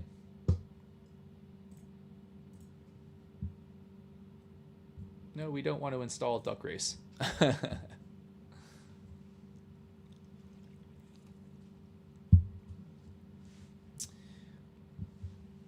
A lot of ducks and crazy characters in the chat. Again, guys, if you don't win today, we run them every week. I've been running them every single day, multiple on some days, but I like to say random days, random times. This way I don't overcommit. We can undercommit and overdeliver. But appreciate you guys hopping on as always. One note, I'm going to be streaming earlier coming up. Not exactly sure what my day looks like tomorrow because I got a couple of personal things developing at this time, but going to be streaming earlier coming up. I'll be posting all of the links and everything as always in the Discord and across socials. Free Discord is pinned to the top of the chat. I'm on IG and X as Real Deal Zach as well. I'll always keep you guys updated, but I'm going to be starting some streams at 7:30, streaming pre-market into NYSE Open. I'll talk more about that in Discord. I'll talk more about it tomorrow morning as we're trading live. Ducks be suffering from the Monday blues too. You guys are funny. I'm way behind. Let's see the comeback. Yeah, a lot of these ducks get stopped out. They hit stop losses right into the where they should be hitting to take profit. Like me, who is a few points from getting stopped out of this YM trade, unfortunately. But I know I get yelled at if I take the ducks down once they're up, so we won't do that. 20 seconds to go.